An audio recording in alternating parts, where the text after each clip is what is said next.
E para mim, o banquete aqui também tem a ver com a própria igreja.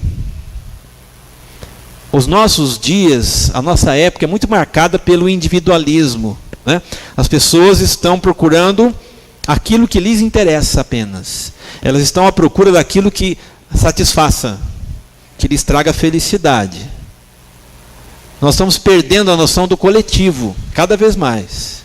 Até no mundo, ou até no campo da espiritualidade. Hoje as pessoas estão querendo ter uma experiência com Deus, não necessariamente dentro de uma igreja. Porque elas estão muito críticas com respeito à igreja. Não que a igreja em si seja problema, mas que as pessoas estão, na nossa geração, é uma geração de porcelana. Você não pode tocar que quebra. As pessoas estão sensíveis em todos os tipos de assuntos, e também nessa questão de igreja. Então parece que as pessoas querem ter uma experiência com Deus subjetiva, prescindir da igreja, porque elas olham para a igreja com desconfiança. Mas como elas não conseguem deixar de buscar Deus em comunidade, elas formam pequenos grupinhos, que elas não chamam de igreja, mas que na prática dá no mesmo. E elas orgulham-se de dizer que são desigrejadas, mas se reúnem em pequeno grupo, que é a mesma coisa, que dá no mesmo.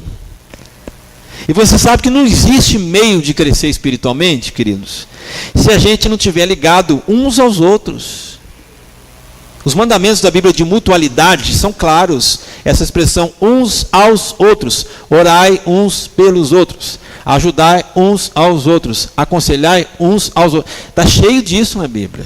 Não tem como ser cristão fora da igreja, definitivamente. E toda pessoa que chega para mim questionando a igreja, eu digo assim, ok, a ideia da igreja foi de Jesus. E ela existe até hoje. Você tem uma ideia melhor? Qual que é a outra proposta e qual que é a outra alternativa então? O que existe é essa. Jesus não criou uma outra alternativa, queridos. Porque é na igreja que a gente aprende a ser família, que a gente aprende a perdoar, a conviver, a ajudar. Quanta coisa a gente aprende dentro da igreja, não é? Muitas coisas a gente aprende na igreja. Coisas maravilhosas, queridos. A igreja é extremamente necessária. Eu me lembro de um presbítero que eu tive anos atrás. Ele foi convidado para participar de uma reunião dos funcionários de uma empresa grande, fora daqui. E todos que estavam nessa reunião, e ele foi convidado, todos tinham feito o MBA. Ele não. Ele disse, eu não sabia nem o que eu estava fazendo lá. E chegou a hora dele de falar, e ele falou o que ele tinha para dizer. E as pessoas ficaram espantadas. Onde você fez MBA? Onde você cursou MBA? Ele disse, em lugar nenhum. Não, mas você deve ter feito MBA em algum lugar. Eu falei, eu fiz. Quando? Eu fiz de domingo. Aonde? Na minha igreja. Aí as pessoas ficaram mais confusas ainda. MBA na igreja, como assim? Todo domingo eu vou na igreja. Essas coisas que eu estou falando eu aprendi lá. As pessoas de MBA ficaram chocadas, espantadas. Eu podia contar exemplos inúmeros para você.